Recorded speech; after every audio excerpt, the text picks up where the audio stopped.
अनकही असद अली तूर के साथ। अस्सलाम नाज़रीन, मैं हूं असद अली तूर अपने पॉडकास्ट के सिलसिले अनकही विद असद अली तूर में। और आज जो हमारे साथ मेहमान हैं वो बहुत ख़ास हैं। लेफ़्ट की पॉलिटिक्स करते हैं, एक आइडियलॉग हैं और बहुत अरसे से ग्रास रूट पर काम कर रहे हैं। आप इनको अमूमन माइनॉरिटीज़ की या दीगर कच्ची आबादियों में मज़दूरों के साथ बैठे हुए देखते हैं, किसानों के साथ देखते हैं। तो हमारे साथ मौजूद हैं अमार अली जान। अमार, बहुत बहुत शुक्रिया आपका। अमार अब अपोजिशन का जो इत्तेहाद है TTAP यानी कि तहरीक तहफ़्फ़ुज़ आइन पाकिस्तान, उसका भी हिस्सा है। और मैं पहला सवाल यही अमार भाई करना चाहूँगा कि लेफ़्ट की पॉलिटिक्स करते करते इनमें से तो कोई जमात भी लेफ़्ट की नहीं है, तो आप इस इत्तेहाद का हिस्सा बन गए। एक तो पहले असद आपके साथ आपका मैं मद्दाह हूँ। मैं आपकी तारीफ़ करना चाहूँगा कि आप उस ज़माने में भी ख़ान साहब के ऊपर, जब ख़ान साहब की गवर्नमेंट थी, आप बहुत तनकीदी काम करते थे। आज भी आप कर रहे हैं। आप बहुत कम उन सहाफ़ियों में से हैं जो असूलों के ऊपर कायम रहते हैं। दूसरा, ये जो आपका सवाल है, देखें, लेफ़्ट के लिए माओ ज़ेडोंग एक बात करता था कि जो सबसे इम्पोर्टेंट चीज़ है किसी भी इनकलाबी के लिए, वो अपने वक्त के अंदर जो प्राइमरी कॉन्ट्रडिक्शन है, जो सबसे अहम तज़ाद है, उसकी निशानदेही करना है और उसके मुताबिक आप अपना लाहेमल बनाते हो। तो पाकिस्तान के अंदर हमेशा से जो सबसे अहम तज़ाद, और आज भी जो सबसे अहम तज़ाद है, वो ये है कि सॉवरेंटी जो है वो गैरिज़न की होगी या अवाम की होगी। ये जनरल डायर के ज़माने में भी यही एक तज़ाद था। ये जनरल अयूब के ज़माने में भी तज़ाद था, ये याहिया के ज़माने में, ज़िया के ज़माने में, मुशर्रफ के ज़माने में, और आज भी आपको ये तज़ाद जो है, ये सबसे अहम तज़ाद मिलेगा। तो ये तो एक बुनियादी, मेरे ख़्याल में, जो एक आप समझ लें जो सवाल है, वो हमारे लिए आज भी है। दूसरा ये कि लेफ़्ट की जो अपनी तारीख़ रही है, जब सीटो सेंटो में गया पाकिस्तान 53-54 में, पाकिस्तानी लेफ़्ट ने उसकी मुखालफत की। बड़े बड़े नाम थे। हसन नासिर शहीद जो थे, वो हैदराबाद दक्कन से अपनी प्रॉपर्टी छोड़ के आए थे, कम्युनिस्ट पार्टी के मेंबर थे, कराची में पकड़े गए, 59 में टॉर्चर हुए। और पहले जो मिसिंग पर्सन है जिनकी लाश भी नहीं मिली, वो जी हसन जी। नासिर शहीद थे। नज़ीर अब्बासी शहीद इसी तरह ज़िया के ज़माने में एक स्टूडेंट लीडर थे सिंध में, उनको पकड़ा गया, टॉर्चर किया गया, वो भी शहीद हुए। फैज़ साहब जेल में रहे, हबीब जालब जेल में रहे। किस वजह से? उनका था कि जी जमहूरियत को बहाल किया जाए और आपकी जो ख़ारजा पॉलिसी है उसको आज़ाद किया जाए, अमेरिका के, वाशिंगटन के ताबे ना किया जाए। ये दोनों मामलात आज भी उसी तरह मौजूद हैं। MRD की जो तहरीक है, उसमें सबसे ज़्यादा जो कुर्बानियाँ दी वो लेफ़्ट वालों ने दी। जो movement for restoration of democracy थी 80s में, पलेजो साहब 10 साल जेल रहे, प्रोफेसर जमील उमर 8 साल जेल रहे, जाम साकी कई साल जेल रहे। इसी तरह जो 60s के अंदर बड़ी मूवमेंट थी, उसमें नेशनल अवामी पार्टी भी इन्वॉल्व थी, जिसने बहुत बड़ी किसान कॉन्फ्रेंस की थी मौलाना भाषानी ने टोबा टेक सिंह में। और जो कॉन्स्टिट्यूशन बना था पाकिस्तान का, उसमें भी यहाँ की तुलबा तहरीक, यहाँ की किसान तहरीक, यहाँ की मज़दूर तहरीक का बहुत बड़ा हिस्सा था। जो आइन है, कानून है, उसकी ज़रूरत ताकतवरों को नहीं होती। उसकी असल ज़रूरत उन्हीं को होती है जो कमज़ोर हैं। उन लोगों को जो चाहते हैं उनको अदल मिलें, उनको आज़ाद अदलियाँ मिलें, मीडिया मिले जहाँ अपना वो कोई अपना पॉइंट ऑफ व्यू रख सकें, पार्लियामेंट के अंदर उनके नुमाइंदे हों। तो ये लड़ाई जो है, ये लेफ़्ट की लड़ाई है। ये हमारी आखिरी मंजिल नहीं है। हम मज़ीद रिफ़ॉर्म्स चाहते हैं, हम प्रो पीपल स्टेट चाहते हैं, हम सोशलिज़म की बात करते हैं, हम कहते हैं आप यहाँ पे इंडस्ट्रियल डेवलपमेंट करें, आप वर्करों के हकूक़ का तहफ़्फ़ुज़ करें, किसानों के हकूक़ का तहफ़्फ़ुज़ करें, तुलबा के हकूक़ का तहफ़्फ़ुज़ करें। लेकिन वो रास्ता जो है वहाँ तक पहुँचने का, वो उसके लिए बहुत ज़रूरी है कि जो जमहूरी लड़ाई है और जो बुनियादी सवाल है कि हुक्मरानी जो है वो अवाम की होगी या गैरिज़न की होगी, उसका हल तलाश किया जाए। और वो मैं ख़्याल, अगर या तो हम हुकूमत के साथ बैठ जाएँ, हमारे पास चॉइसेस यही हैं। ये हुकूमत जिसने मुकम्मल तौर पे जनरल डायर की लेगेसी के आगे सरेंडर कर दिया, मुकम्मल तौर पे। ये 26वीं 27वीं तरमीम के बाद तो ये शक्ल दिखाने के भी काबिल नहीं रहे। या एक और ऑप्शन हमारे पास थी कि हम लेफ़्ट जिस तरह एक अपना कच्ची बादियों में हम काम कर रहे हैं, हम उस तरह करते रहें, प्रेस क्लबों के सामने आते रहें, लेकिन वो सियासी फिर नहीं होती लड़ाई। वो आप बड़े सवाल से कट जाते हो। हमें उन रोज़मर्रा की स्ट्रगल्स को बड़े सवाल से जोड़ना है। बड़ा सवाल, जिस तरह मैंने कहा, वो मेरे नज़दीक सालमियत का ही सवाल है। उसमें गैरिज़न स्टेट, लोकली भी और ग्लोबली भी, वाशिंगटन भी और पिंडी भी, दोनों से जो आज़ादी है वो बहुत इंपॉर्टेंट है। और उसके लिए एक TTAP एक बड़ा एक यूनाइटेड फ्रंट है, जिसमें आपको पता है सिंध से भी लोग हैं, बलूचिस्तान से भी हैं, पंजाब से भी, खैबर पख्तूनख्वा से भी। तो इस प्लेटफॉर्म के अंदर हम अपनी बात रखेंगे, टेबल पे बैठेंगे और जिस हद तक हो सका हम एक प्रो पीपल एजेंडा को आगे लेके जाएंगे। अच्छा मुझे तो सच्ची बात है ज़ाती तौर पे खुशी हुई आपको एक मेन स्ट्रीम इत्तेहाद को ज्वाइन करता देखते हुए, क्योंकि मैं तो चाहता हूँ ऐसी प्रोग्रेसिव आवाज़ें पार्लियामेंट का हिस्सा बने आप जैसी। मैं चाहूँगा कि वो कि हमने आज कालेदम करार दिया हुआ है, लेकिन अगर महारंग बलोच ये लोग सब लोग और इसी तरह से अली वज़ीर है, बेशक हमने कालेदम करार दिया हुआ है, लेकिन ये लोग अगर मेन स्ट्रीम में आके पार्लियामेंट का हिस्सा बन के करेंगे तो पार्लियामेंट की ना सिर्फ क्रेडिबिलिटी बढ़ेगी बल्कि पार्लियामेंट की कॉम्पिटेंस में इजाफा होगा। आप जैसे लोग अच्छे आइडियाज़, अच्छी प्रो पीपल लेजिस्लेशन करेंगे। लेकिन मुझे एक चीज़ बताइए, आपके प्रोग्रेसिव आइडियाज़ हैं, अभी भी आपने बड़ी अच्छी एक डेफिनेशन दी कि जो आम आदमी है उसको ज़रूरत है आइन की और कानून की, क्योंकि उसको उसमें प्रोटेक्शन मिलती है, बिल्कुल ताकतवर ऐसा। को ज़रूरत नहीं होती। लेकिन इमरान खान साहब एक इस वक्त एक बहुत पॉपुलर पाकिस्तान के सबसे लीडर हैं, उनके अपने कुछ नज़रियात हैं, उनके बहुत से नज़रियात के ऊपर मुझे तहफ़्फ़ुज़ात भी रहते हैं। आपको लगता है कल जब वो आएंगे और जिस पॉपुलर वेव के साथ वो आएंगे, उस वक्त वो आपके आइडियाज़ को अकोमोडेट करेंगे या वो अपनी पॉपुलिज्म की उसमें बह जाएंगे और दोबारा से वही इमरान खान होंगे जो 2018 में थे? देखिए जो Imran Khan no doubt driving seat पे हैं पॉपुलैरिटी के लिहाज से। अम, उस कोलिशन के अंदर जो इमरान खान साहब को सपोर्ट कर रही है वो बहुत ब्रॉड है। अगर आप ये देखें कि इस वक्त खैबर पख्तूनख्वा से लेकर कराची तक उनके पास सीट्स हैं। अगर ये फॉर्म 47 वाला मामला ना होता तो उनकी तो सीट्स बहुत हैं। उसके अंदर मुख्तलिफ सोच के लोग हैं, उनकी अपनी पार्टी के अंदर भी, फिर टीटीएपी के अंदर मुख्तलिफ सोच। मुस्तफ़ा नवाज़ खोखर जो हैं बहुत प्रोग्रेसिव जी। आदमी हैं। अचक ज़ई का एक अपना, अचक ज़ई साहब का अपना एक पूरे एक तारीख़ है। अल्लामा नासिर अब्बास बहुत मुझे दिलचस्प आदमी लगे हैं, मेरी उनसे जो कोर कमेटी में सारी मुलाकातें होती हैं, वो बड़े ट्रेंड नज़रियाती आदमी हैं। इस तरह दीगर लोग भी हैं, मैंगल साहब भी हैं, जैन शाह साहब भी हैं। तो एक आइडियोलॉजिकली एक स्पेक्ट्रम है, एक नज़रियाती तौर पे कोई एक सोच नहीं है। अब किसी भी पॉलिटिक्स के अंदर गारंटी के साथ नहीं आप खेल सकते, यानी कि 100% होगा, ऐसा ही होगा। देखिए 100% तो आप किसी भी शख्स की गारंटी नहीं वो दे तो बिल्कुल सकते, आइडियलिस्ट आप हो वो नहीं जाएंगे। हो सकता। एक कोलिशन है, उसके अंदर हर बंदा अपना पॉइंट ऑफ व्यू आगे करने की कोशिश करेगा। हमारी टीटीएपी के अंदर भी यही होता है, जो अभी मुझे तो 1.5 महीना हुआ है, लेकिन जिन डिस्कशंस में मैं गया हूँ वो एक नॉर्मल जिस तरह होता है, किसी का कोई पॉइंट ऑफ व्यू होता है, दूसरे का दूसरा होता है, और एक जमहूरी तरीके से आप फैसला कर लेते हो। हमारी कोशिश ये होनी चाहिए कि ये जब रजीम गिरेगी, और मुझे यकीन है गिरेगी, क्योंकि ये इतनी अनसस्टेनेबल है, अनपॉपुलर है, इकोनॉमिक रिवाइवल भी नहीं हो पा रहा। इनको जो वाहिद सहारा मिला हुआ है वो डोनाल्ड ट्रंप का मिला हुआ है, जो एक नीम पागल शख्स है, और उसका अपना मूड भी कभी भी चेंज हो सकता है। और वो जब इलेक्शन हार गया या उसके बाद जो गवर्नमेंट आएगी अमेरिका की, वो भी मेरा नहीं ख्याल इसी पॉलिसी पर चलेगी, क्योंकि ये बहुत एक रप्चर है। ऐसे में ये रजीम तो जाएगी, जो नई रजीम आएगी वो, उसका ज़ाहिर है एक मैंडेट उसके पास पॉपुलर मैंडेट होगा। वो क्या आइडियाज़ लेकर आएंगे, हम इस पे बहुत ज़्यादा ज़ोर दे रहे हैं कि मामलात सिर्फ इमारत को गिराने के नहीं है, नई इमारत कैसे तामीर करनी है। और आइडियाज़ इस वक्त हम लोग दे रहे हैं और साथी दे रहे हैं। ये एक टाइम है रीथिंकिंग का। अब जो रीथिंकिंग है वो अलग बैठ के अकेले भी हो सकती है, वो या फिर वो उस बैटलफील्ड में भी हो सकती है जहाँ पे असल में जंग हो रही है। और बहुत लोग हमें मिले हैं सारे अरसे में, पीटीआई के अंदर, टीटीएपी के अंदर, जो हमारे नज़रियात से इत्तेफाक करते हैं। हर बात से नहीं इत्तेफाक करते, लेकिन कई बातों से इत्तेफाक करते हैं। हमारी कोशिश ये होनी चाहिए कि मैक्सिमम हम गेन कर सकें। और मुझे लगता है कि बहुत सारी चीज़ें हम मनवाने पे रजामंद कर लेंगे, अस्यूमिंग कि कोई इस तरह की डील नहीं होती जिसमें बिल्कुल ही सब कुछ यू टर्न हो जाए। जैसे नून अगर लीग ने डील की, अगर सरेंडर ऐसा कर हो दी। जाए तो फिर हम सड़कों पे होंगे, फिर हम मज़ाहमत करेंगे। और मैं आपको यकीन दिलाता हूँ कि जो नौजवान है, जो जिसने 2004 को 8 फरवरी को रिजेक्ट किया इस सिस्टम को, अगर कोई भी इंक्लूडिंग खान साहब इस तरह की डील करते हैं जिसमें वो सरेंडर कर देते हैं फिर से गैरिजन के आगे, तो नौजवान जो हैं वो उसके साथ नहीं चलेंगे। तो इसलिए हमारा हमारा तो हम बेस्ट फेथ में जा रहे हैं कि अगर मामलात तय होते हैं और हमारी बात सुनी जाती है, तो कुछ हमारी बात भी सुनी जाएगी, कुछ दूसरों की भी सुनी जाएगी। That's fair. अगर बिल्कुल ही सरेंडर होता है तो फिर हमारी पॉलिटिक्स जो है मज़ाहमत की, वो जारी जारी उसारी रहेगी। हम पहले भी करते थे, देखें आप भी करते थे। आज भी हम कर रहे हैं, उसी तरह कर रहे हैं।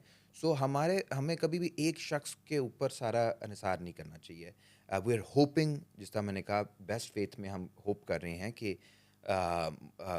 एक बेहतर होगा, मामलात होंगे और आइन के मुताबिक चीज़ें चलेंगी, और उसके अंदर फिर हम अपने बहुत पॉलिसी जो हमारे आइडियाज़ हैं हम उनको आगे लेकर लेके जा सकेंगे। लेकिन हम कमिटेड हैं कि हम कॉम्प्रोमाइज़ करने के लिए तैयार होंगे आइन की खातिर, हम सरेंडर करने के लिए तैयार नहीं होंगे। और जो किसी सरेंडर होगा वो किसी एक शख्स का सरेंडर नहीं होगा, वो पाकिस्तानी अवाम का गैरजन के आगे सरेंडर होगा। और अगर खुदा न खास्ता ऐसा होता है तो फिर जदोजहद जारी रहेगी।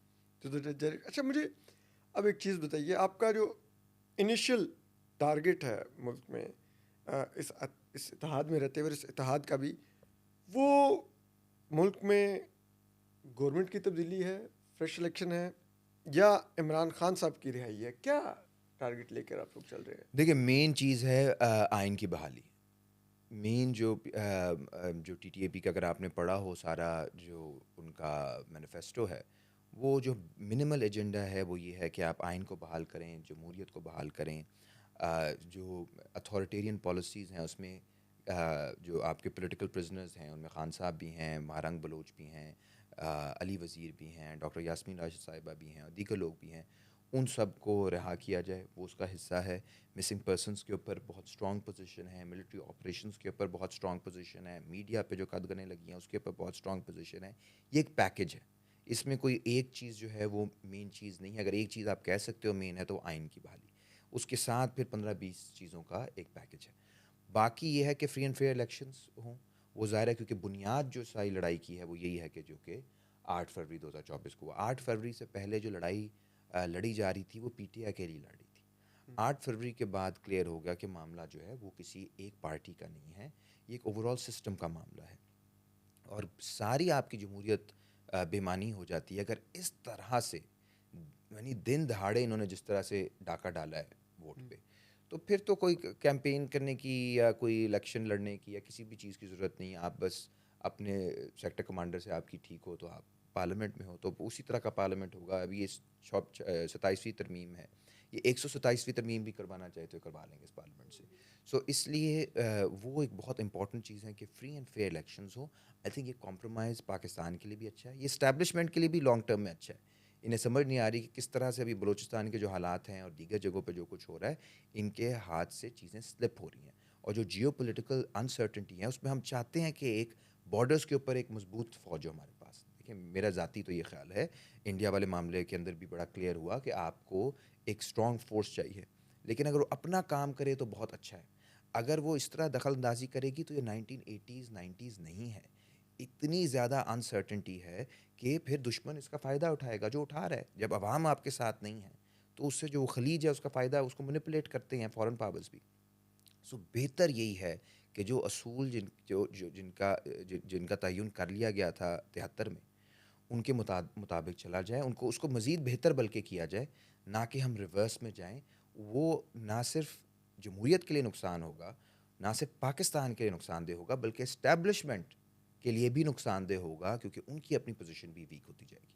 अच्छा, आपने कहा कि ये, अगर वो इस्टेब्लिशमेंट के लिए भी सब कुछ नुकसानदेह होगा, लेकिन उधर तो शायद ये सोच पाई जाती होगी कि मुल्क तो हम ये सियासतदान इनकॉम्पिटेंट हैं, इनसे चलता नहीं है। ये बातें कई निजी महफिलों में और कई तकरीबात में कई भी गई हैं, और ये तो इनकॉम्पिटेंट हैं, इनसे चलाया नहीं जा रहा। देखें, हमने इंडिया के साथ जो जंग लड़ी हमने जीती, उसके बाद हम मुल्क को वापस सेंटर स्टेज पे लाए हैं दुनिया में। और अब तो डोनाल्ड ट्रंप भी माय फेवरेट इतनी दफ़ा वो अपने जनरलों को नहीं कहते जितनी दफ़ा वो हमारा जिक्र कर रहे हैं।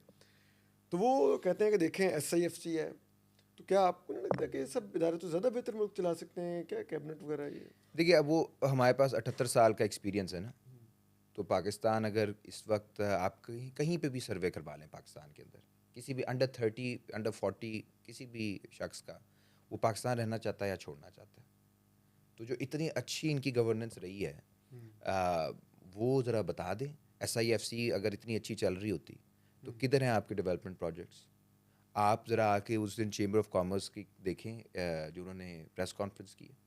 फैक्ट्रीज़ बंद हो रही है, सिर्फ फैसलाबाद के अंदर जो फैक्ट्रियाँ बंद हुई हैं पिछले 3-4 माह में, 1.5 लाख मजदूर जो है वो बेरोज़गार हुआ है। फैक्ट्री वर्कर्स में हम काम करते हैं तो 1.5 लाख फिर आप किसानों के पास चले जाएं, पंजाब की, मैं पंजाब की बात कर रहा हूँ, बलूचिस्तान वगैरह भी आप छोड़ दें, पंजाब के अंदर आलू की फसल के साथ जो कुछ हुआ है, तबाह हो गया आपका किसान। एजुकेशन के हालात हैं कि आप चलें टॉप किसी 1000 यूनिवर्सिटी रैंकिंग्स में भी नहीं हो, बच्चे सुसाइड्स कर रहे हैं। यूनिवर्सिटी ऑफ लाहौर के आपने 2 वाक़यात देखे, वो एक ये अलामतें हैं।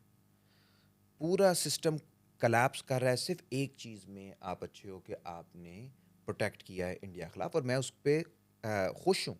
ज़ाहिर है आप भी खुश होंगे। आपका हमारा मुल्क है, अगर इस तरह मोदी हमला करना शुरू कर देता तो हालात बहुत ख़राब हो जाते। लेकिन जो अस्करी पहलू है वो एक पहलू है, इनको ये बात समझ नहीं आती। एक मिक्स होता है किसी मुल्क को चलाने का ना, मईशत भी होती है, सियासत भी होती है, मीडिया भी होता है, जुडिशरी भी होती है, कल्चर भी होता है, इंटेलेक्ट भी होता है, उसके साथ फिर अस्करी पहलू भी होता है। अस्करी पहलू भी बड़ा इंपॉर्टेंट है। लेकिन अगर आप हर चीज़ को अस्करी जाविये से देखेंगे, आप हर चीज़ को सिक्योरिटी के जाविये के ताबे कर देंगे, मईशत को भी, मईशत चलनी है तो क्रिटिकल मिनरल्स पे जंगे करके होगी, उधर आप बलोचिस्तान में भी ऑपरेशंस कर रहे होंगे, फाटा में भी ऑपरेशंस कर रहे होंगे, सियासत करनी है तो वो भी आपने कहना है, हर बंदा नेशनल सिक्योरिटी थ्रेट है। फातिमा जना से लेके इमरान खान तक सारे लोग नेशनल सिक्योरिटी थ्रेट हो गए। आपने यूनिवर्सिटीज़ को देखना है, उधर भी आपने कहना है 5th जनरेशन वॉरफेयर हो रहा है, उधर भी हाइब्रिड वॉरफेयर हो रहा है। आपने जिस पहलू को आप उठा के देखें तो वही लोग अगर करेंगे जिनकी एक्सपर्टीज़ नहीं है। भाई आपकी, मैं पढ़ाता था एफसी से, मुझे निकाला गया। उससे पहले जब एक आए कर्नल साहब, उन्होंने कहा कि जी आपकी बड़ी अच्छी रिपोर्ट्स हैं, स्टूडेंट्स भी आपको पसंद करते हैं, सब कुछ करते हैं, आपका बस और आप माशाल्लाह कैम्ब्रिज से पढ़े हुए हैं तो बहुत अच्छा रिकॉर्ड है, लेकिन एक प्रॉब्लम है। मैंने कहा बताएं सर। उनका प्रॉब्लम ये है कि आप अपनी क्लासेस में पॉलिटिक्स पे बात करते हैं। मैंने कहा कर्नल साहब वो तो ठीक है, पॉलिटिक्स में बात करता हूँ, गलत होगा, लेकिन मुसीबत यह है कि मैं पॉलिटिकल साइंस का प्रोफेसर हूँ। तो अब मैं पॉलिटिक्स पे बात किए बगैर अगर पॉलिटिकल साइंस पढ़ा लूँ, अगर कोई ऐसा नुस्खा है तो आप मुझे दें। यानी उन्हें इल्म ही नहीं है ना, कि एक उनकी डोमेन ही नहीं है, उन्हें पता ही नहीं है यूनिवर्सिटीज़ कैसे चलती हैं, उसमें भी वो अक्ले कुल बने हुए। वो तो मैंने खुद अपनी आंखों से देखा है ना कि यार मैं एक पीएचडी हूँ, मुझे एक चीज़ तो मुझे तो बंदूकें प्रोफेसर भी पॉलिटिकल साइंस साइंस का का, अब मुझे बंदूकें नहीं चलानी आती। मैं जब इंडिया पाकिस्तान की लड़ाई हुई, मैं नहीं कहता कि मुझे पता है कि कैसे करना था, इन्हें ही पता है ना, इन्हें आती है, एक्सपर्टीज़ है इनकी।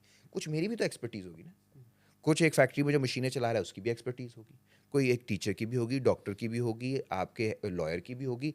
लॉ में भी अमेंडमेंट्स यही लेकर आ रहे हैं, ठीक है। मतलब कोई एक ऐसी फील्ड नहीं है जिस पे वो आप समझे कि इसमें हम एक्सपर्ट, मैंने ऑलराउंडर कहता हूँ। आप ये देखें, जो SIFC में ग्रीन टूरिज़्म इन्होंने किया है, और एक उसका ना गिलगित बल्तिस्तान में जाके ये कह रहे हैं कि हम टूरिज़्म करेंगे। अब गिलगित बल्तिस्तान वाले 70 साल से टूरिज़्म का हब है, वो पूरे पाकिस्तान में टूरिज़्म सिखा सकते हैं कि टूरिज़्म होता क्या। आप उन्हें सपोर्ट करो, जाके उनकी मदद करो, उनको रिसोर्सेज दो। नहीं, वो कह रहे हैं हम आपको जाके सिखाएंगे। कोई सियालकोट से कोई कर्नल, कोई सरगोदा से कोई चेयर, वो जाके उधर बैठ के नहीं सिखाएगा कि जी कैसे गिलगित बल्तिस्तान में टूरिज़्म कैसे करती है। ये इस तरह तो मुल्क नहीं चल सकता। फॉरेन पॉलिसी भी की आप बात करें, ये बहुत अच्छा हुआ कि मे के बाद हमारी इज़्ज़त बनी, हम उसे यूज़ कर सकते हैं ना। अब आपने यूज़ कैसे करना है, आप एक ग्लोबल साउथ के अंदर अपनी अलाइंसेस बेहतर करो।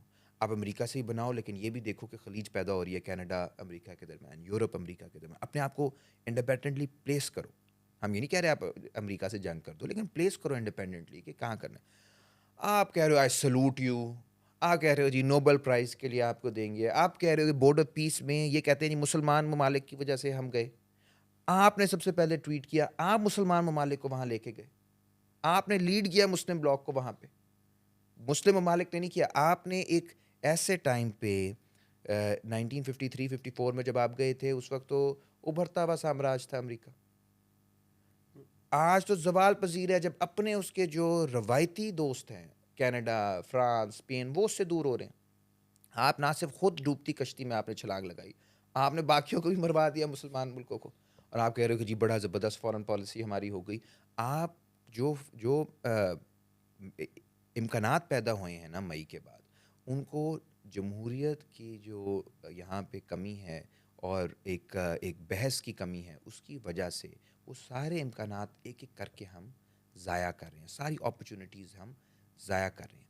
और मैं उसका एक मिसाल आपको दूं कि एक 1920s में चांग काई शेक था, एक चाइनीज़ लीडर जनरल, उसने चाइना को यकजा कर दिया 1927 में। चाइना बिल्कुल कलेप्स किया हुआ था, 80 साल हो गए थे, कलेप्स था, और सारे कॉलोनियल पावर्स उसको इस्तेमाल कर रहे थे। 1927 में उसने यकजा कर दिया। मिलिट्री वो बहुत तेज़ था, मिलिट्री विक्ट्री उसने की, और पूरी दुनिया में हुआ कि ये जी जर्नलिज्मो से कहते थे कि ये इसने जी चाइना की तकदीर बदल दी है और बड़ा फाइटर है, और था भी, उसने बहुत बड़ा कारनामा अंजाम दिया था। लेकिन उसकी सोच महदूद थी अस्करी हद तक। उसने ना कोई इकोनॉमिक रिफॉर्म एजेंडा लेकर आया, ना पॉलिटिकल रिफॉर्म एजेंडा लेकर आया। जागीरदारों को और बदतरीन सियासतदानों को, वॉरलॉर्ड्स को अपने साथ मिलाया, और सिर्फ शंघाई में एक दिन में उसने हज़ारों लोगों को कत्ल कर दिया। उसके ख़िलाफ़ एक नौजवान खड़ा होता है, माओ ज़ेडुंग, जो अपनी फिर एक तंजीम बनाता है, उस कम्युनिस्ट पार्टी ऑफ चाइना, और एक रेड आर्मी बनती है।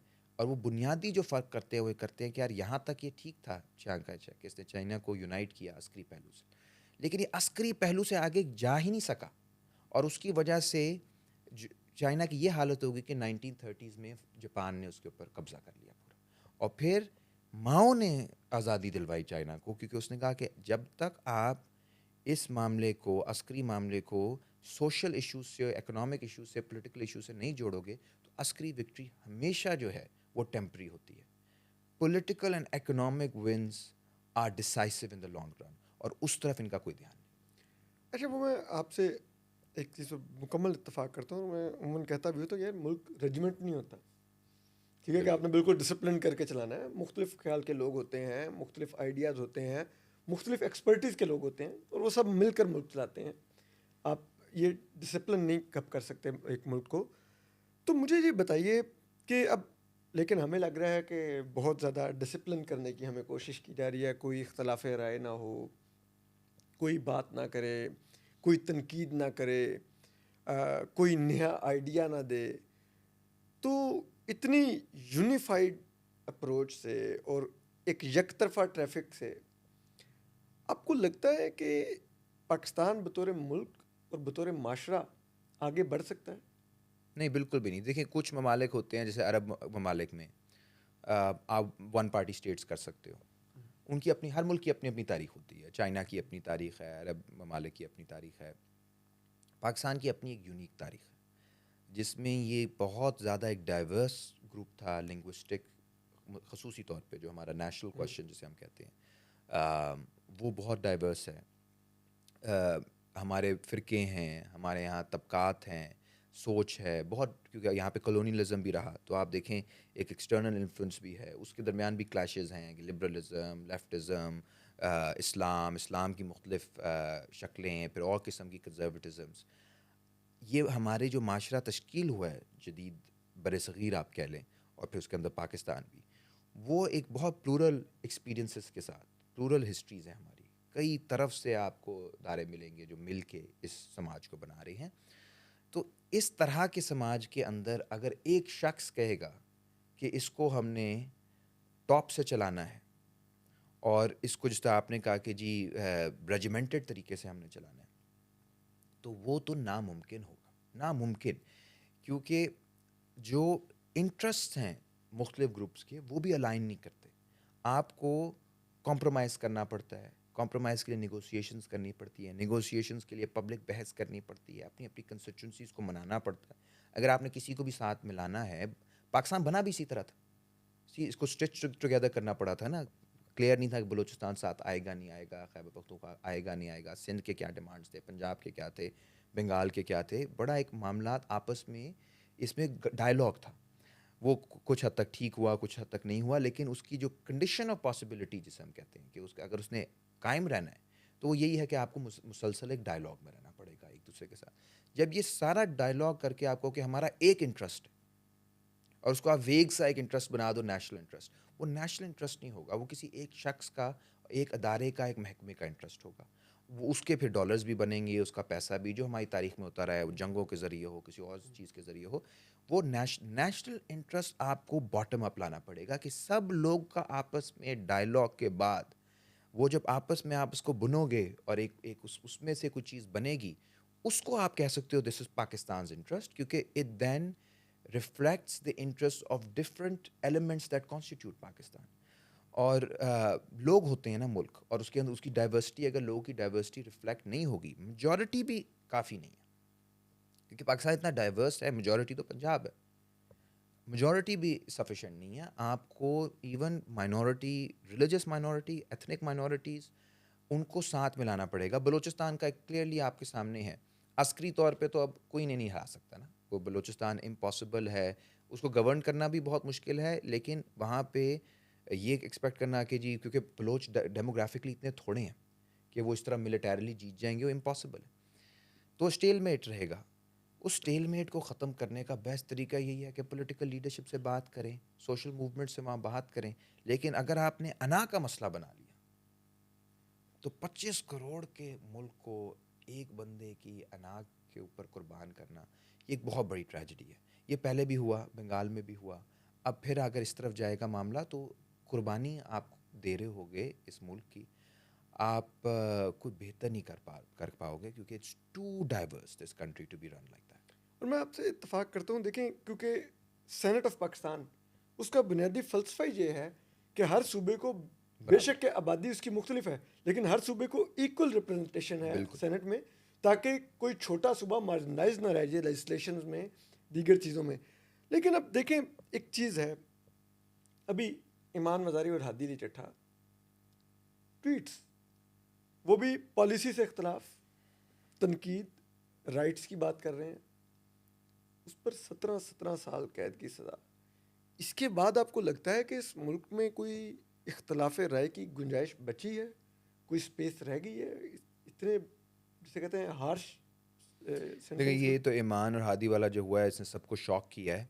लेकिन एक इसमें अगर मैं पॉजिटिव चीज़ देखूं, ये है कि एक तो पहली बात कि हमारे पास ईमान और हादी जैसे लोग मौजूद हैं जिनको मालूम था कि ये सब कुछ होगा, लेकिन उसके बावजूद जिस तरह से वो लड़े और हमेशा महकूमों के लिए जिस तरह उन्होंने आवाज़ उठाई, ये भी बड़ी एक यूनिक चीज़ है पाकिस्तान के अंदर। हम बुराइयाँ करते हैं, लेकिन ये यूनिक चीज़ है जो बहुत ममालिक में आपको नज़र नहीं आएगी। इस वक्त इंडिया के अंदर इस तरह की आवाज़ें नहीं हैं, और कई ममालिक में नहीं आपको नज़र आएंगी। हमारे लोग आमरीत को कबूल नहीं करते इस तरह, यानी जो मर्ज़ी ये कर लें। एक मज़ाहमत की ज़बरदस्त तारीख़ है, और उसका एक लेटेस्ट जो आपको रिप्रेजेंटेशन मिलेगी वो ईमान मज़ारी हैं और हादी अली चट्ठा हैं, लेकिन बहुत एक लंबी तारीख़ है। आसमा जंगी साहिबा भी ज़ाहिर है उसमें थी। अब जो इन्होंने उसमें जिस तरह से उनके साथ किया है, एक मैसेज हम सबके लिए ज़ाहिर ये है कि हम इस तरह के पॉडकास्ट वगैरह ना करें और लेकिन हम कर रहे हैं। देखिए, ये भी एक बात है कि पाकिस्तानी अवाम इस तरह पीछे नहीं हटेगी, रास्ते लोग निकालेंगे।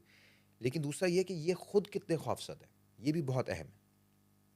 लोग कहते हैं जी ट्विटर पे तो लोग ही नहीं होते, ट्विटर तो फेक है, ये वो बॉट्स होते हैं। इनको तो नींदें नहीं आती ट्वीट्स की बुनियाद पे, फेसबुक पोस्टों की बुनियाद पे। देखिए ना, इनका प्रॉब्लम ये है कि इन्होंने अपने आप को, इस्टेब्लिशमेंट ने इतनी जगहों पे स्प्रेड कर दिया कि सोशल मीडिया को भी ये खुद देख रहे हैं, ये इकोनॉमी को भी खुद देख रहे हैं, पॉलिटिक्स को भी देख रहे हैं, जुडिशरी को भी देख रहे हैं। हर जगह थोड़ा सा कोई पर भी मारे तो इनकी नींदें हराम हो जाती है। This is unsustainable, long run में ये अनसस्टेनेबल है। कितने लोगों को आप इस तरह डालोगे? देखिए ना, जब आपको मालूम है कभी ना कभी आपको इलेक्शन कराने हैं, आपको मालूम है आपने हार जाना है, बाहर आपने जाना है, बाहर जो पूरा डायस्पोरा है वो किस तरफ खड़ा हुआ है वो भी आपको मालूम है, आपकी you on very thin ground. तो बहुत मेरे ख्याल में जो हुआ, ज़ाहिर है जनरली तो हम सब शॉक्ड हैं और होना चाहिए, मगर एक इसमें ये मुस्बत चीज़ हमें ज़रूर नज़र आनी चाहिए कि ये जितने मजबूत नज़र आते हैं उतने हैं नहीं। This is not a sign of strength, this is a sign of insecurity and weakness. ये वीक हुए हुए हैं, इनको ये इनको डर महसूस हो रहा है कि जगह जगह से ऐसा हो रहा है। और अभी थोड़ा सा जिस तरह ट्रंप का इनको एक सहारा है इस आलमी ऑर्डर का जो टूट रहा है, लेकिन वो बहुत टेम्प्रेरी है, वो मेरे ख़्याल में वो कोई लॉन्ग टर्म नहीं है। इसलिए जो डेमोक्रेटिक माइंडेड लोग हैं पाकिस्तान में, उन्हें खौफ अपने ऊपर तारी नहीं करना चाहिए।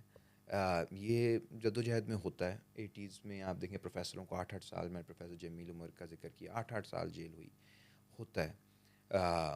सबकी बारी आनी है एक एक बार, तो इसको खौफ को मेरा ख्याल दूर करके खुल के हमें खेलना चाहिए, हमें खुल के बात करनी चाहिए कि we are not the traitors of this country.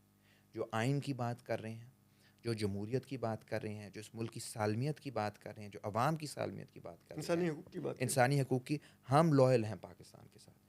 आपने जाके जो खुफिया डीलें की हैं हमेशा से, सिर्फ इस बार नहीं, गज़ा के हवाले से जो किया आपने, या बाकी जो खुफिया डील करने वाले हैं, वो पाकिस्तान को, उन्होंने पाकिस्तान की सालमियत को भी बेचा है, पाकिस्तान की वहदत को भी नुकसान पहुंचाया है, पाकिस्तान की मईशत को, सियासत को, अखलाकिया, हर लिहाज से जो आपको इस वक्त ज़वाल नज़र आ रहा है, उसमें मैं और आप कसूरवार नहीं हैं, ये लोग कसूरवार हैं।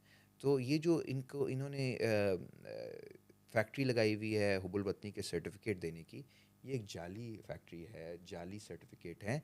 अवाम फ़ैसला करती है कौन मुहिब वतन है, कौन नहीं है, और उन्होंने अपना फ़ैसला फ़ातिमा जिन्ना के टाइम से सुनाया हुआ है कि कौन लोग मुहिब वतन हकीकी मानों में हैं और कौन गद्दार। मैं इस पर भी इत्तेफाक करता हूँ। मुझे तो बड़ा सख्त, जैसे कहते हैं ना, मैं स्नब करता हूँ कि मैं कहता हूँ मुझे कोई किसी को जरूरत नहीं करनी चाहिए कि कोई मुझे मेरे मुहिब वतन होने का सर्टिफिकेट देगा या मुझे मेरे मुसलमान होने का सर्टिफिकेट देगा। ये किसी के पास ठेका नहीं है। लेकिन मैं एक चीज़ अभी आपको सुन भी रहा था तो मेरे जहन में आ रही थी। आप एक प्रोग्रेसिव इंसान हैं, आप एक लेफ़्ट की पॉलिटिक्स करते हैं। माजी में इमरान खान साहब के दौर में आप बड़ी सख्त तनकीद भी करते थे। उस दौर में इमरान खान साहब के बड़े डिफरेंट व्यूज़ थे, और डेमोक्रेसी के बारे में भी, वुमेन राइट्स के बारे में भी, और रिलीजियस भी उनके एक अपना एक एक्सप्रेशन था। तो आपको आज क्या कॉमन नज़र आता है अपनी पॉलिटिक्स में और इमरान खान की पॉलिटिक्स में? देखिए, मेन चीज़ यही है कि उनका तजाद है गैरजन के साथ, सबसे बड़ी। ठीक नवाज शरीफ में भी यही नज़र आता था।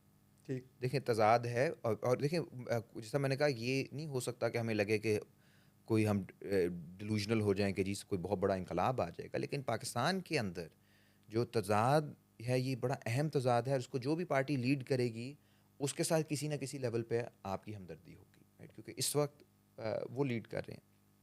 दूसरा, जब आप ऑपोजिशन में होते हो, कुछ ना कुछ आपको सीखने का मौका मिलता है, आपके कारकुनों को बहुत सीखने का मौका मिलता है। आज पीपल्स पार्टी नून लीग का कारकुन क्यों नहीं दिफा कर रहा अपनी हुकूमत का? मियाँ साहब क्यों खामोश हैं? देखें, ये भी एक हिस्टोरिकल चेंज है। मियाँ साहब 90s में भी मिलिट्री के सपोर्ट से आए थे ना, बिल्कुल। उस वक्त खुल के बयानियाँ बनाते थे। आज इतने शर्मिंदा है कि बोलते ही नहीं। मरियम नवाज साहिबा भी नहीं बोलती, कभी कभी उनको एडवाइज़र कह देते हैं एक दो ट्वीटें करने के लिए फौजियों के लिए, अदरवाइज़ वो नहीं बोलती। सब कुछ उन्होंने चाचू पे डाला है, ठीक है, वो ये सारा वजन उठा रहे हैं। वो भी उस तरह का बंदा है ही नहीं जो कोई एक्चुअली कोई बयानियाँ बना सके। तो ना पीपल्स पार्टी बयानियाँ बना रही है, ना नून लीग बयानियाँ बना रही है, वो उन्होंने सारा छोड़ा हुआ है। इसीलिए तो DGI-SPR को आके इस तरह की प्रेस कॉन्फ्रेंस करनी पड़ती है। इस तरह की अग्रेसिव प्रेस कॉन्फ्रेंस सियासतदान बहुत कम कर रहे हैं। ओवरऑल हर कोई शर्मिंदा है। अब वो इनको मज़ीद शर्मिंदा होना चाहिए कि जब आपको पता है कि झूठ है, उसके बावजूद आपने इस तरह का सरेंडर किया हुआ है। इसी वजह से इनका वोट कम हो रहा है। और PTI का जो बड़ी चीज़ चेंज आई है, खान साहब से ज़्यादा मेरी कोई मुलाकात नहीं है, लेकिन जो बड़ी चेंज आई है कि उनका जो सपोर्टर है, वोटर है, वो किस किस्म की गुफ्तगू कर रहा है। अब आप उस सबको रिवर्स तो नहीं कर पाओगे। ये एक बहुत बड़े एक कॉमनैलिटी है हमारी। वो मेरी किताब है, उसको भी कोट कर रहे होते हैं। पहले गालियाँ देते थे जब किताब The आई Rule of थी, Fear। Rule by fear. वो उस Rule वक्त, by fear। उस ज़माने में वो करते थे, सपोर्ट करते थे। उस ज़माने में वो ख़िलाफ़ होते थे, आज कर रहे हैं, कोट कर रहे हैं, तो अच्छी बात है। ये इर्तिकाई अमल है, शऊर का इर्तिका है, हर शख्स का होता है, हर समाज का होता है, हर पार्टी का होता है, और उसके अंदर अगर हम भी मज़ीद कोई रोल प्ले कर सके तो हमें करना चाहिए। वैसे अमर भाई, आपको, क्योंकि उस दौर में आप तनकीद करते थे और ये सारा ट्रोल करते थे आप लोगों को, PTI वाले, but had you ever thought कि एक दिन इमरान खान ये बन जाएंगे और वो इतना जेल भी इस तरह काट रहे होंगे और इस तरह की बातें भी कर रहे होंगे, और PTI वाले यही जो आपको ट्रोल करते थे वो आज आप जिनके बारे में बात करते हैं उनको ट्रोल करेंगे? मुझे लगता था, क्योंकि देखिए, एक ना यहाँ पे स्ट्रक्चरल क्राइसिस है कि वज़ीर आज़म अगर जमाली भी हो, वज़ीर आज़म जुनेजो भी हो, किसी के साथ भी इनकी नहीं बनती, फ़ौजियों की। ये एक स्ट्रक्चरल प्रॉब्लम है कि आपने आईनी तौर पे कहा हुआ है कि ये बॉस है और असल में कोई और बॉस है। अब जो बॉस है वो किसी दिन अगर समझ जाए कि मैं बॉस हूँ तो तजाद बन जाता है, क्योंकि एक्चुअली वो अपनी बात मनवा सकता है लीगली।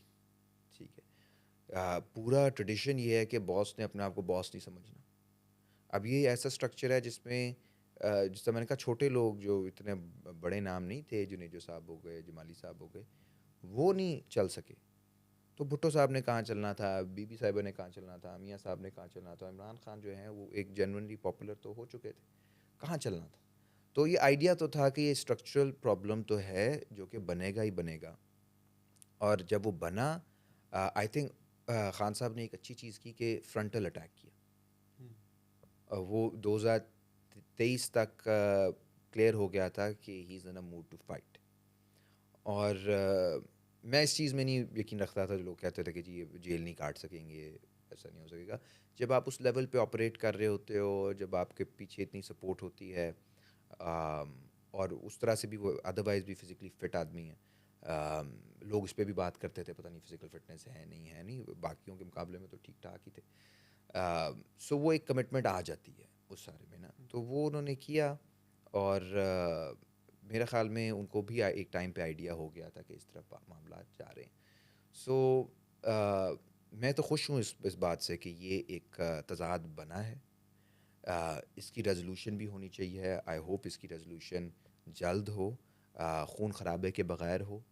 जो जिसे मैं कॉम्प्रोमाइज़ कह रहा हूँ या जिसका बुरा लफ्ज़ पाकिस्तान में है डील, वो अगर असूलों की बुनियाद पे होता है और असूल बड़े वाज़े हैं, जो चार्टर है उसके मुताबिक होता है, तो वो बहुत अच्छा होगा पाकिस्तान के लिए। और क्योंकि खान साहब की पॉपुलैरिटी इस तरह की है कि अगर वो इस ट्रांजिशन को लीड करेंगे तो बहुत सारा जो क्राउड है वो एक्सेप्ट कर लेगा, यानी पाकिस्तान के अंदर पायदार होगा। ये मियाँ साहब भी कर सकते थे, उन्होंने सरेंडर किया।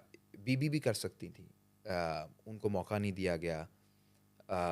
अब मेरे ख्याल खान साहब के अलावा कोई इस वक्त शख्स नहीं है जो ये वाली ट्रांजिशन कर सके। ये इम्परफेक्ट ट्रांजिशन होगी, मुझे इम्परफेक्ट भी कबूल है, अगर उसके अंदर एक प्रोसेस शुरू हो जाए जो पाकिस्तान को आगे की तरफ लेके जाए, फिर उसमें मज़ीद बेहतरी आती जाए। अभी तो हम रिग्रेस कर रहे हैं, इस रिग्रेशन को रोक के प्रोग्रेस की तरफ जाएं, फिर आगे जो नज़रियाती बहसें हैं वो ज़ाहिर है हमारे इख्तलाफात रहेंगे, और वो खैर है, उसका कोई मसला नहीं। आपको क्या लगता है इमरान खान साहब जो जद्दोजहद कर रहे हैं, जो लड़ाई लड़ रहे हैं, ये सिविलियन सुप्रीमेसी की है या इमरान सुप्रीमेसी की है? देखिए अगेन, अगर मैं ज़ाती तौर पर उन्हें जानता होता तो फिर बात होती, मैं जानता नहीं हूँ। लेकिन जो जिस तरह एक बहुत सारे हमारे दोस्त हैं, वो कहते हैं कि खान साहब का अपना जो मेन जो इशू है वो अना का इशू है, इशू है अपनी सियासत का, या वो बदला लेना चाहते हैं। मेरे लिए बात अहम नहीं है। एक फ़लसफ़ी मेरे बड़े फेवरेट हैं, हेगल। वो कहते हैं कि उन्होंने एक टर्म बनाई थी, कनिंग ऑफ हिस्ट्री। तारीख़ जो है वो चालाकी, किस तरह चालाकी से आगे चलती है। और वो क्या था कि जो लोग लड़ रहे होते हैं, जब एक तारीख़ी मोमेंट के अंदर लोगों की आपस में लड़ाई हो रही होती है, तो वो पैशनेट लड़ाई होती है, उसमें रिवेंज भी होता है, उसमें रिजेंटमेंट होती है, उसमें गुस्सा होता है, उसमें कॉम्प्रोमाइज़, हर तरह की चीज़ हो रही होती है। लोग ये नहीं सोच रहे होते हमेशा कि हम बहुत बड़ा कोई इंकलाबी काम कर रहे होते हैं, लेकिन तारीख़ उनसे कुछ रोल ले रही होती है जिनका उन्हें इल्म नहीं होता। उनके पीछे तारीख़ अपना ऑपरेट कर रही होती है, तो उनको लग रहा होता है कि वो छोटी सी अपनी लड़ाई में है। मिसाल के तौर पे जो लड़ाई थी फ्रांस के अंदर 18वीं सदी में, उसका वो ज़िक्र करते हैं। बुनियादी तौर पे बादशाह से नाराज़ हो गए थे लोग, बादशाह से लड़ाई हो गई, बादशाह को उन्होंने मार भी दिया, बाद में उसे फ्रेंच रेवोल्यूशन के नाम से याद करते हैं। उस चीज़ ने, जो तदादाद बड़े यूनिक थे फ्रांस के अंदर और उनके इर्द गिर्द जो जो लड़ाइयाँ थी फ्रेंच किंग के अराउंड, लेकिन उसके अंदर एक पूरा नया प्रोसेस शुरू हो गया जिसे आज हम रिपब्लिकनिज़म कहते हैं। ठीक है जी, या जमहूरियत का पूरा कॉन्सेप्ट। यही अमेरिकन जो रेवोल्यूशन था, जब वो स्टार्ट हुआ तो टैक्सेशन पे था। किसी ने ये नहीं सोचा था कि हमने बादशाहत ख़त्म करनी है। पहली दफ़ा बादशाहत ख़त्म हो गई, उसमें से जो प्रोसेस शुरू हुआ। हालांकि लड़ाई ये थी कि हम पे टैक्स क्यों इतना लगा रहे हो। उसमें फिर जो अनाएँ थीं, जो लड़ाइयाँ थीं, जो पुरानी पुरानी रंजिशें थीं, वो सारी आगे आगे आती रहीं। तो अगर आप उनके जो शुरू के पहले 1-2 साल के मसले देखो तो लगता है सारे बड़े पेटी लोग हैं, लेकिन वो पेटी लोगों के साथ एक हालात ऐसे बन गए थे तारीख के अंदर कि तारीख को आगे ले जाने के लिए ये लड़ाई ज़रूरी थी, इसका बहाना जो मर्ज़ी बनता। तो इंसान जो होता है वो जब पॉलिटिकल एक्टर्स होते हैं वो बहाना बनते हैं, उनकी जो अपने पर्सनल जो एम्बिशंस हैं वो भी बहुत जगहों पे बहाने होते हैं।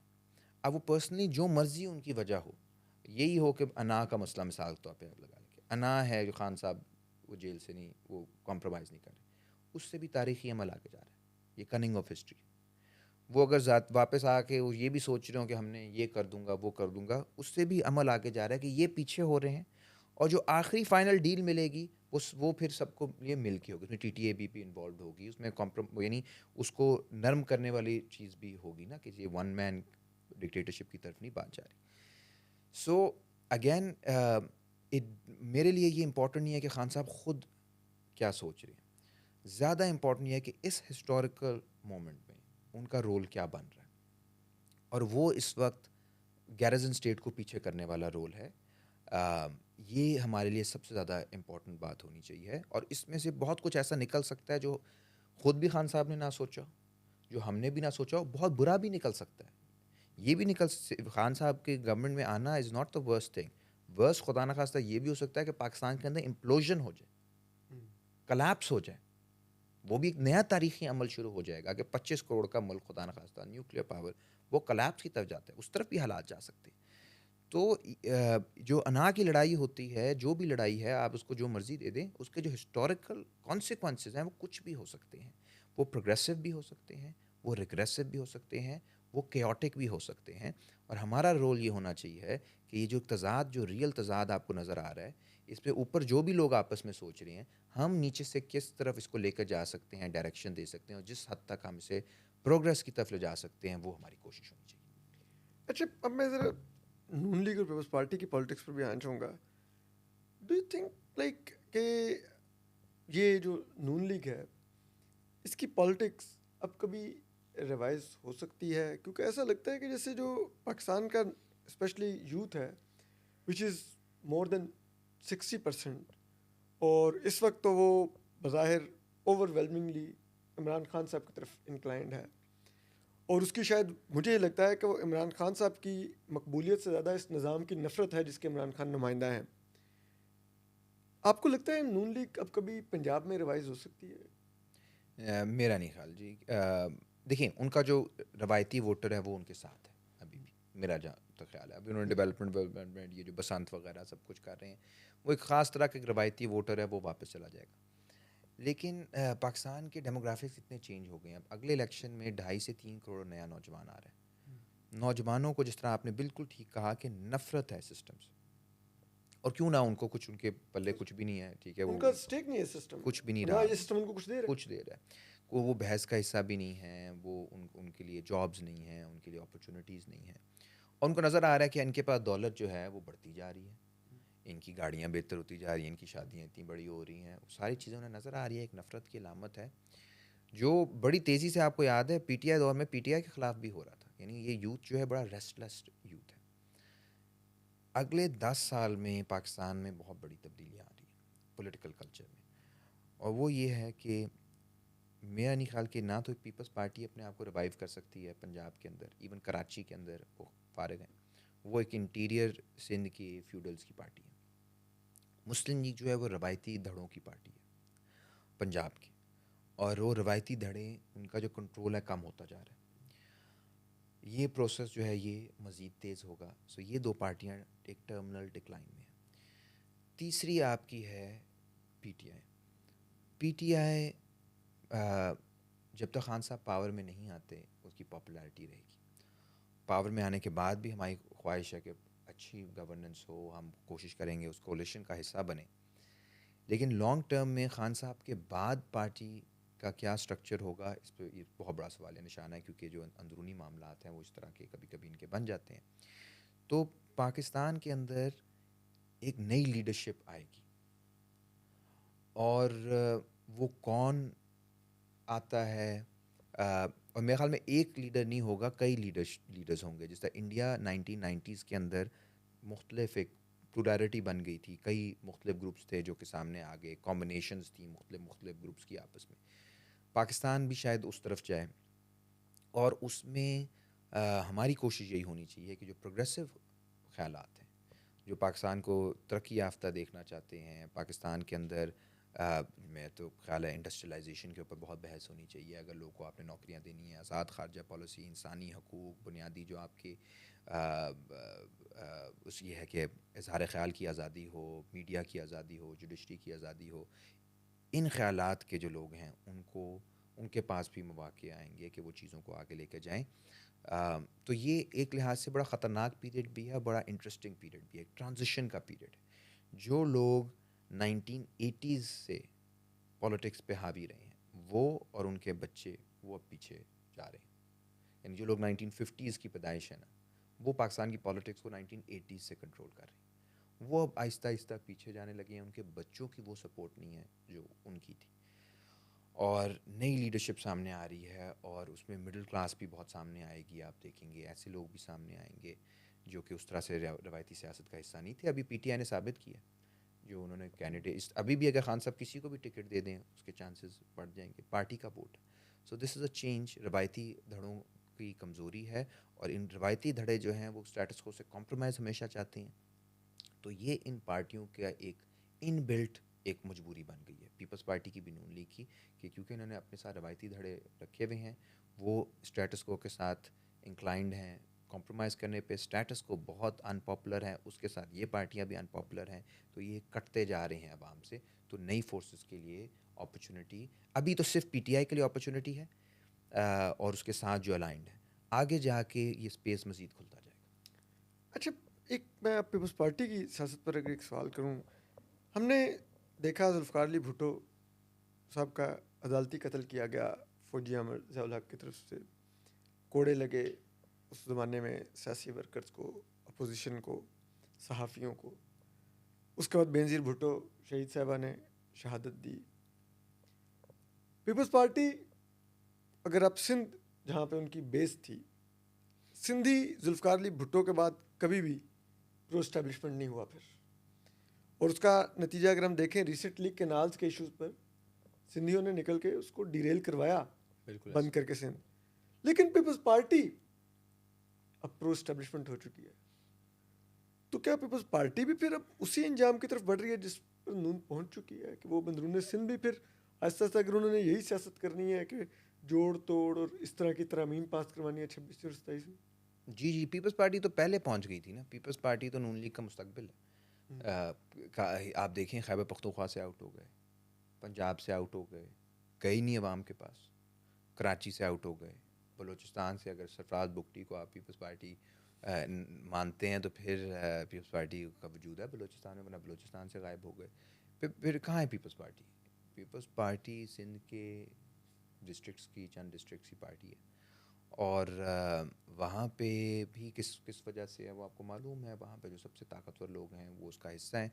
वो लोग हैं जो अफोर्ड ही नहीं कर सकते, इस्टेब्लिशमेंट तो दूर की बात, वो कोई इंटेलेक्चुअली कोई इंटरेस्टिंग बहस को भी नहीं कर सकते फैसिलिटेट। पीपल्स पार्टी इंटेलेक्चुअल्स की भी पार्टी थी, पीपल्स पार्टी मज़ाहमत की भी पार्टी थी।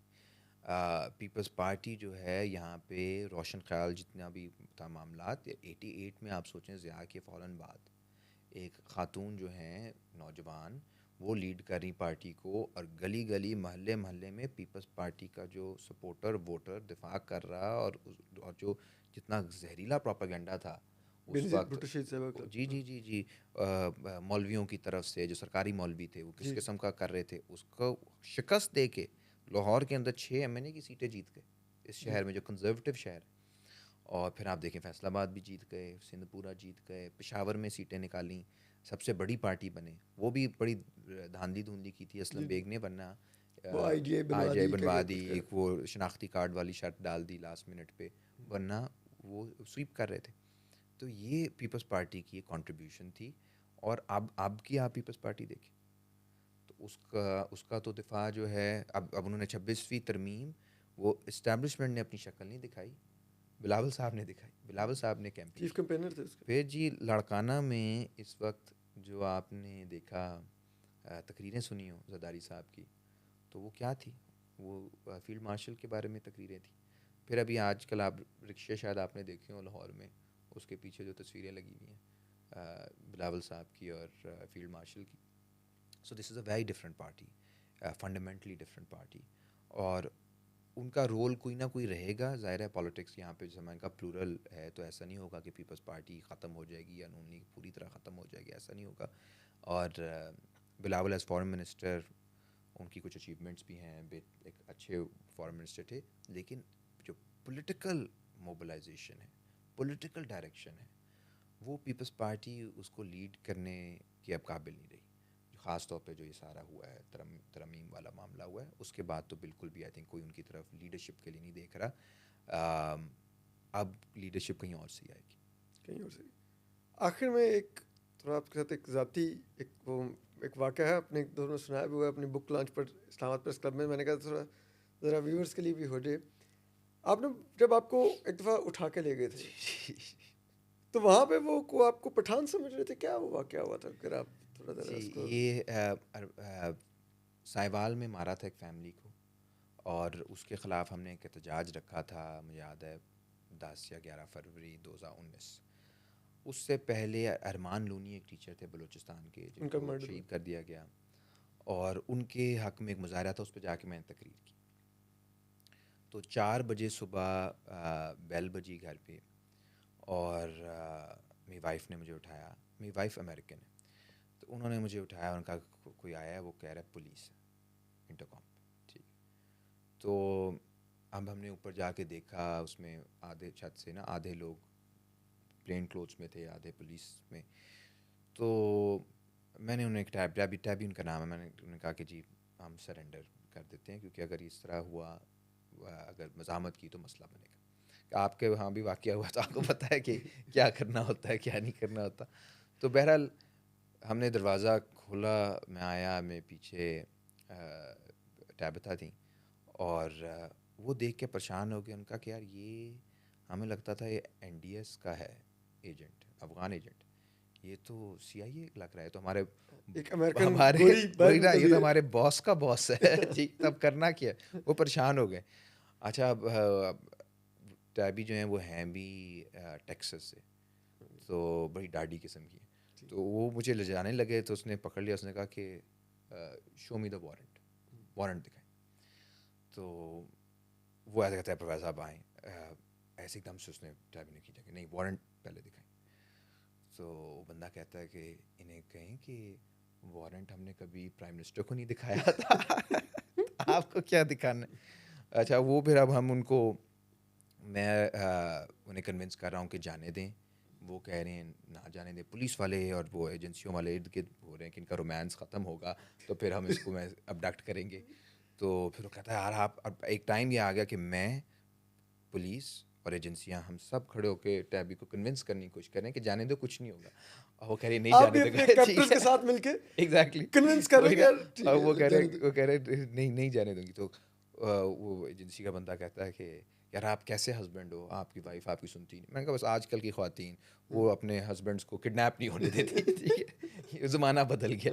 बहरहाल उन्होंने उसको भी मेरे साथ बंद कर दिया तो डाले में, और हम दोनों को ले गए, और वो लिबर्टी में इनका एक है, वहाँ पे ले जाके, वहाँ पे कुछ और लोग भी पहुँचना शुरू हो गए उस वक्त। फिर मुझे वो साइड पे ले गए, गन पॉइंट रखा हुआ ले गए गाड़ी में, और फजूल सी गॉसिप रास्ते में कर रहे कि उस आपको फिर उधर से निकाल के थाने से किसी और थाने जगह ले थाने गए? से निकाल के ले गए। ठीक है। तो वो रास्ते में गॉसिप करे कि ये तो जी रेड किसी और की रेड थी, लेकिन उसका कोई अफेयर चल रहा है तो उसने नहीं रेड की। वो बड़ा आपस में बात करें। मैंने कहा यार आखिरी अगर ये मेरी ज़िंदगी की कॉन्वर्सेशन है तो कितनी गंदी कॉन्वर्सेशन है कोई मैं बड़ी कॉन्वर्सेशन सुनूंगा कि इंसानी तारीख के बारे में। वो अपने ऑफिस की गॉसिप कर रहे थे। पहले मुझे लेके गए और वहाँ पे अपने उन्होंने, कोलीग्स के अफेयर्स डिस्कस कर रहे जी थे। जी जी जी बिल्कुल। और मैं बस बदकिस्मत वहाँ पे फंसा हुआ था। फिर जब बहरहाल मुझे जो भी ले गए जहाँ पे पूछताछ होती है, तो पहले उन्होंने किसी नामालूम मुकाम पर जहाँ पर ले गए, सेफ हाउस में। तो फिर कहते हैं कि जी आप बताएं कि आप आप पश्तून भाई जो हैं, आप तो हमारे भाई हैं। तो ये ना कॉन्वर्सेशन के 10-15 मिनट बाद ही उन्होंने पश्तून भाई वाला, तो मैंने कहा केड़ा पश्तून? कहता आप पश्तून नहीं? कहता नहीं मैं कहा मैं तो जट हाँ। कहता अच्छा आप जट हो? कहता अच्छा हमारी तो इंटेलिजेंस में ये है कि आप पश्तून हो और अफगान हो और ये हो। जो उनके पास फाइल थी पूरी आपकी, फाइल भाई हाँ, आपकी प्रोफाइल मैंने जो कहा थी। यार देखें यार आपने रेड की है बंदे के, आपने इतनी भी मेहनत नहीं की कि आप बंदे का पता, बहरहाल जैसे भी हैं तो आप हमारे ही ना एजेंसी है। मुझे शर्मिंदगी होती है कि कोई मेहनत करें। तो कहता नहीं हो जो जान आपका नाम क्यों है? मैंने कहा मेरे वालिद शायर हैं, उनका तखल्लुस है, उनकी नज़म भी है मैं बागी हाँ, हूँ मैं बड़ी बागी। जी। तो कहा वो तखल्लुस है, तो यार मुझसे पूछ लेते पहले। कहते ओहो ये तो हमें पता नहीं था, लेकिन आप फिर ये पश्तूनों के इतने हक में और इन सब के बारे में क्यों बोलते हैं? मैंने कहा भाई आपने अभी तो कहा है हमारे भाई हैं, तो पश्तून उन्होंने कहा भाई हैं हमारे इसलिए करते हैं। और फिर बहरहाल मैंने पूरा लंबा चौड़ा उसके साथ ना एक पॉइंट आ गया कि मेरे साथ आम गुफ्तगू करने लग गए। फिर वो कहता है कि देखें प्रोफेसर साहब मुझे आपकी समझ आ गई है कि आप हैं इस मुल्क से प्यार करने वाले, ठीक है, और ये मुल्क है बहुत ही कमीने लोगों का। अच्छा, खुद बता रहे हैं। खुद ये कह रहे हैं। तो आप जैसा बंदा इधर नहीं चलता, आप के पास जो भी मौके हैं ना बाहर जाने के, आप लकी हैं, आप यहाँ से जान बचा के निकलें। मैंने कहा कि देखिए हमारा मुल्क है, हम आए हैं, हमने किसी ने तो करना है इस मुल्क के लिए, हम नहीं करेंगे तो कौन करेंगे? मैं बाहर से पढ़ के आया हूँ, मैं करना चाहता हूँ, आप भी तो मुल्क के लिए करें। कहता है जी गाली दे के दफ़ा हो मुल्क, मेरा अपना मामा जो है ऑस्ट्रेलिया में, मैं उसके पास अप्लाई किया हुआ इमिग्रेशन, मैं भी जा रहा हूँ। तो उसने कहा मैं खुद जिंदा भाग के चला बेटा ये जो मैं मुहिब वतन जो है वो गद्दार बना हुआ है, और जो गद्दार है वो कह रहा है कि नहीं यार हौसला करो, पाकिस्तान का मुस्तकबिल ठीक है। उसके बाद बस मुझे जो सबसे एंड में जो दिलचस्प हुआ कि मुझे फिर FIR काट दी उन्होंने ना, यानी बाद में उन्होंने कहा कि यार अब आपको हम रिलीज़ करते हैं इस तरह। तो वहाँ से मुझे लेकर आए, थाने ले आए। थाने में आप यकीन करें सारे, उन्हें उस वक्त मैं FC में पढ़ाता था, तो सारे जो थे सिपाही वो एक एक करके आ रहे कि सर जी आपने अब हमारे बच्चे का एडमिशन करवाना है FC में, ठीक है। फिर एक आ गया अफसर, वो कहता है कि सर अगर आपका कैम्ब्रिज से PhD है? जी। अगर मैंने उधर क्रिमिनोलॉजी में मास्टर्स के लिए अप्लाई करना हो, आप हेल्प कर सकते हैं? जी। मैं कहा यार अगर करियर काउंसलिंग करवानी थी तो वैसे बता देते। तो इस तरह रिजेक्ट करने की वही जरूरत थी। ना, वही जो मेरे कैप्टर्स हैं वो घंटा डेढ़ उन्होंने इस तरह करते रहे। लेकिन मुझे नज़र आया कि रियासत जो है उसके अपने एहलकार भी they don't believe in this system. वो कितने सिनिकल हैं इसके बारे में, किस लेवल की सिनिसिज्म है कि वो सब शर्मिंदा भी थे। और सबसे जो मेरी प्राइवेट गुफ्तगू हुई, सब ये कह रहे थे कि एक तो आपके साथ तो जाती हुई, लेकिन साथ साथ ये मुल्क कितना खौफनाक है। मुझे कुछ चीज़ें बता रहे थे कि आप इस बारे में लिखें, आप इस बारे में लिखें, पुलिस से क्या करवा रहे हैं, एजेंसियों से क्या करवा रहे हैं। जिससे मुझे ज़ाहिर अफसोस भी बहुत हुआ, लेकिन एक उम्मीद भी हुई कि यार इनका कहीं ना कहीं ज़मीर अभी भी ज़िंदा है। तो अगर कोई अच्छी लीडरशिप आती है, अगर लोगों को यकीन आता है कि ये ईमानदार लोग हैं, सच्चे लोग हैं, तो आपकी ब्यूरोक्रेसी के अंदर, आपके इवन सिक्योरिटी अदारों के अंदर लोग बैठे हुए हैं जो कि अच्छा काम करना चाहते हैं, और जिनको लगता है उनके हाथ बंधे हुए हैं, क्योंकि ऊपर जो लोग बैठे हैं वो अपनी नाक के आगे उन्हें कुछ नज़र नहीं आता। Otherwise there are people who still have their conscience in this country। और ये एक रिमार्केबल चीज़ है कि इतनी जंगें और भूख और नंग और करप्शन और गद्दारियाँ और हर तरह के जुल्म हुए हैं पाकिस्तान के अंदर, उसके बावजूद अगर लोगों का, जो रियासत के अंदर लोग हैं उनका भी अगर अभी तक से ऐसे वहाँ पे लोग हैं जिनका ज़मीर ज़िंदा है, this should give us a lot of hope that Pakistan has a future. मैं एक और आपको बात कर दूं कि पाकिस्तान ज़बरदस्त लोकेशन पे है अगर हमारी लीडरशिप ठीक हो जाए। हम एक तरफ ब्रिज हैं चाइना का to the rest of the world, दूसरी तरफ अफ़गानिस्तान से सेंट्रल एशिया, ईरान से मिडल ईस्ट और फिर अरेबियन सी से Africa. We can be the bridge, the hub of development in this region. अगर हमारा इकोनॉमिक प्लान बेहतर हो जाए, अगर हमारी पॉलिटिक्स स्टेबल हो जाए, अगर यहाँ पे ये तय हो जाए कि हुक्मरानी किसने करनी है और कैसे करनी है, अगर ये चीज़ें तय हो जाएं, तो फिर पाकिस्तान का मुस्तकबिल कई तीसरे दुनिया के ममालिक के मुकाबले में बहुत बेहतर है, क्योंकि हमारी सिक्योरिटी अम्ब्रेला बहुत अच्छी है। उसके बाद we can have a very bright future for our people. इसलिए हमें ये लड़ाई लड़नी चाहिए और ये लड़ाई जीतनी चाहिए। वैसे वो अमार भी वो तो कहते होंगे हम तो क्लियर है कि हुक्मरानी किससे करनी है, आप लोग हमें करने नहीं दे रहे। तो मैं जो ये लास्ट जो अमार भाई से जो मैंने आपको वाक़या सुनवाया, इसकी एक वजह थी जो मैंने ये क्वेश्चन किया। वो वजह ये थी कि आपको बताया जाए कि हमारे ये इदारे कितने कॉम्पिटेंट हैं। मुझे याद है जनरल बाजवा आर्मी चीफ थे, उन्होंने सहाफ़ियों से गुफ्तगू में कहा कि ईमान मज़ारी को जस्टिस अतर मिनल्ला ने इसलिए ज़मानत दे दी क्योंकि जस्टिस अतर मिनल्ला की बेटी ईमान की क्लास फेलो और दोस्त है। आप अंदाज़ा कीजिए, इस्लामाबाद हाई कोर्ट के चीफ जस्टिस थे जस्टिस अतर मिनल्ला, और उनकी कोई बेटी ही नहीं है। और हमारी एजेंसियों ने अपने आर्मी चीफ को ये रिपोर्ट की हुई थी कि इसकी एक बेटी है जो ईमान की दोस्त है और वो ईमान मज़ारी को ज़मानत दिलवाती है। जहाँ पे अंदाज़ा कीजिए कि आप एक नादरा के रिकॉर्ड से फैमिली ट्री निकाल लेते तो आपको पता चल जाता जस्टिस अतर मिनल्ला की कोई बेटी है कि नहीं। ये हमारी एजेंसियों की हालत है कि आप अंदाज़ा कीजिए कि अम्मार अली जान लाहौर में रहते हैं, इनके वालिद एक मशहूर शायर मैं बागी हूँ जो मोहतरमा बेनज़ीर भुट्टो शहीद अपने जलसों में नज़म पढ़ा करती थी, उसके वो उन्होंने लिखी हुई है। इनको ये नहीं पता था कि अम्मार अली जान पंजाबी हैं, ये पख्तून नहीं है। सिर्फ इस बुनियाद पे कि पख्तूनों के लिए बात कर रहे हैं और नाम के अंदर जान आता है तो ये पख्तून होगा। तो हम आप अंदाज़ा कीजिए कि अब ये फिर टेररिस्ट नेटवर्क तोड़ने हैं इस मुल्क के अंदर तो वो कितने काम हो रहे होंगे। तो बहरहाल अपना ख्याल रखिए। अल्लाह हाफ़िज़।